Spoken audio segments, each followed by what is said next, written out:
Tongue placement on the roof of your mouth within Qigong practice. That is going to be the topic of this episode of Qi Life.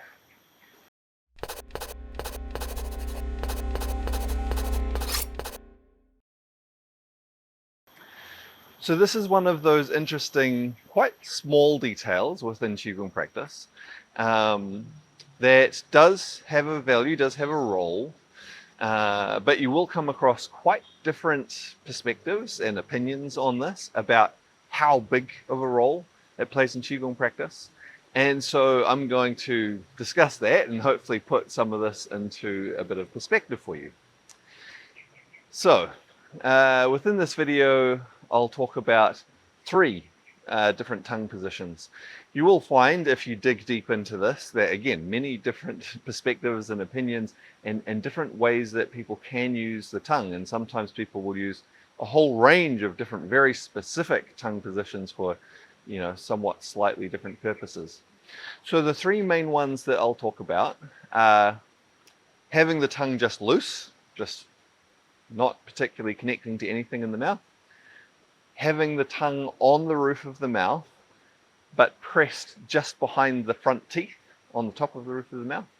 And then the third one being bringing the tip of the tongue back to the soft palate. So this is if you stroke your tongue on the top of your mouth, it's bony, bony, bony, and then you find a bit where it's like, oh, okay, now it's soft, it's connecting to soft tissue.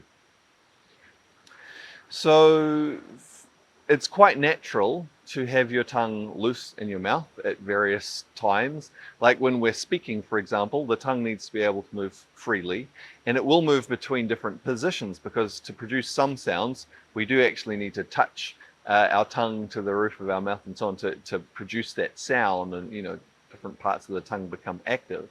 But yeah, production of sound and just allowing energy to flow freely through our mouth, the tongue needs to be quite loose. Similar when we're eating and things like that, taking energy in through our mouth, the tongue needs to be quite loose in order to do that. And through many other activities, it's quite natural. And it just allows free flow of energy in and out of our mouth. But then there's these specific positions where we consciously place our tongue onto the roof of our mouth. Both of these are, or can be, to do with recirculation of energy, but in a somewhat different way.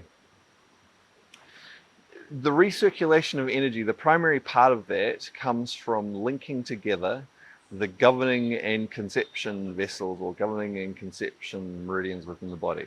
So the governing meridian is the one that comes up your back, up over your spine, over the front of your head. On the outside of the body, it sort of ends on the top lip.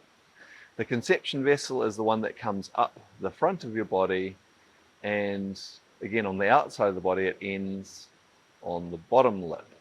Now the thing is, with any of our meridians, there's the part that's outside, and then often there are many interconnections inside as well. And so what we're aiming to do when we place the tongue on the roof of the mouth is to create a connection between this governing and central vessel. So bridging between these spots on the lip and the tongue inside means that the energy will have this direct physical connection and more easily be able to flow from one to the other, governing to conception or conception to governing. So this is, or can be, quite useful within the context of some practices for creating that circulation between them and the flow of yin to yang and so on. Now, some people put so much emphasis on this.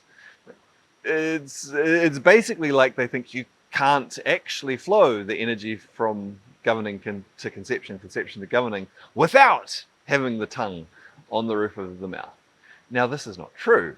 There are, as I mentioned, these interconnections inside the body, and so the body, if the energy reaches this point and it needs to get to this other point, it will find its way around inside and it will reconnect and it will flow down.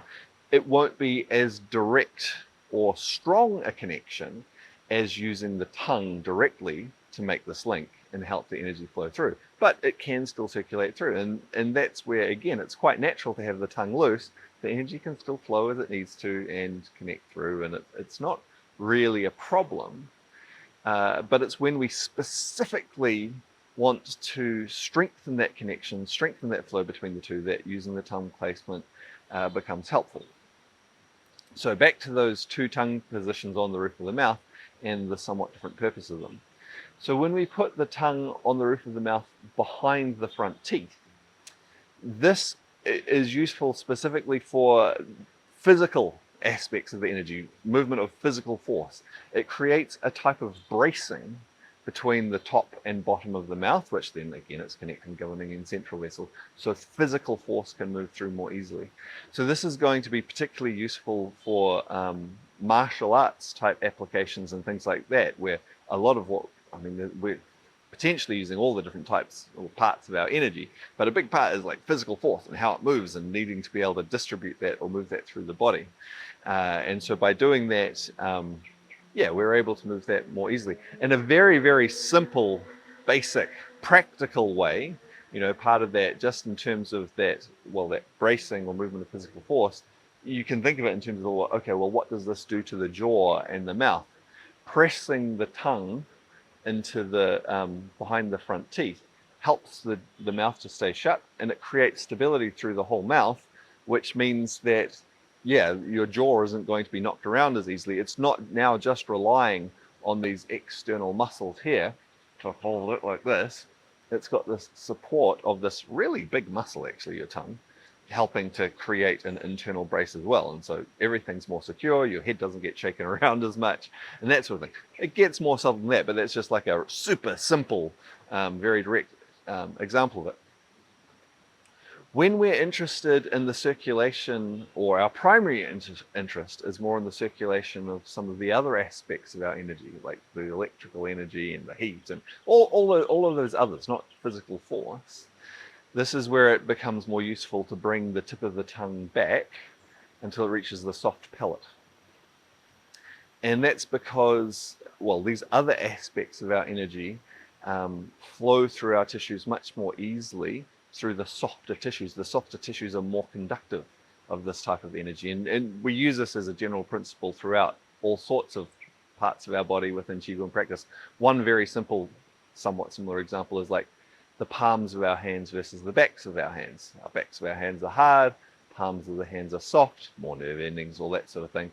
And so the energy tends to be conducted more easily through the palm than through the back of the hand. And that will come in a variety of applications within Qigong practice in terms of the direction we face our palms in and so on. That affects the energy flow.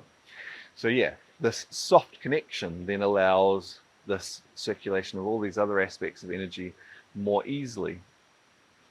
Now this is particularly useful within practices where we're wanting to very strongly work with this flow of energy between the governing and central vessels to create this connection so, okay, it can flow more freely, more strongly. Now again, some people tend to think like, basically, oh, your energy can't flow at all if you're not doing this, and they take it, yeah, beyond its actual useful application and turn it into like a prerequisite for anything else happening. And so they kind of have the opinion, it's kind of like, you're not even doing Qigong if you don't have the tongue on your roof of your mouth. You know, whatever type of Qigong practice you're doing, it's like, oh, how can that be effective? Again, the body has ways of circulating the energy even if you're not doing these specific things. But there are these times where it can play a specific role in strengthening something. And different ways that people might use this, sometimes it's constantly having the tongue on the roof of the mouth. And other practices, again, when people are working on a very specific circulation, they may have the tongue loose most of the time. So for example, you know, they're bringing the energy up the spine, up over the top of the head. And it's just when they want to bridge it over to flow down through the conception vessel, they'll go, okay, I'm ready to connect now. And they'll stroke the tongue back, make the connection. Okay, let it pass through, and then they'll let it become loose again and create that circulation. In a similar way with, getting a little off topic but related, for example, using the anal sphincter down in the bottom of our pelvis, because again, this is an area we want to be able to circulate the energy from one place to another. And some people get an idea of like, okay, so you kind of always have to have that clenched and active to create this bridge and circulate. It's like, having it clenched and active all the time probably isn't going to be all that healthy for you. It's like a little bit of a misunderstanding of what's going to be useful. But certainly within some practices where you're like, okay, I'm specifically wanting to help the energy to get through and across this area more easily, more faster, or greater strength of energy flow. It's like, okay, it's useful to have like a little squeeze there, help the energy through, and now relax because it's on to the next part and it's circulating through. So hopefully that's interesting. Hopefully that's useful for some of you. Gives you some idea, some understanding about the use of tongue placement.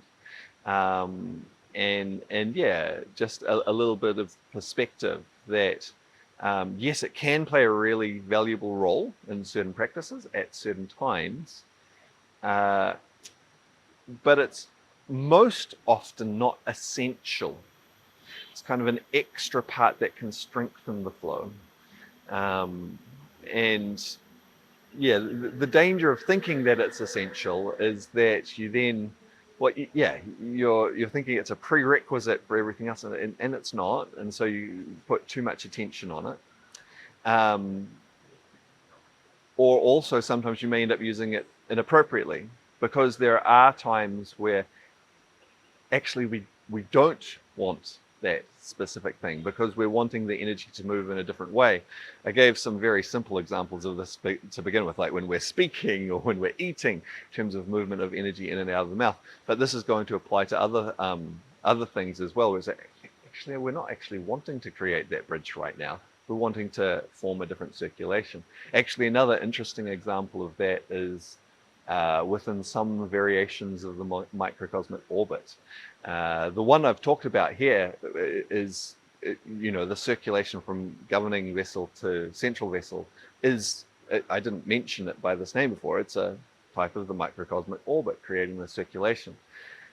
There are several different variations of that circulation, some of which also include the thrusting or penetrating vessel, and this changes how we want to move it. And yeah, constantly having the tongue on the roof of the mouth would actually get in the way of some of those other circulations. So there's always context about some of these things.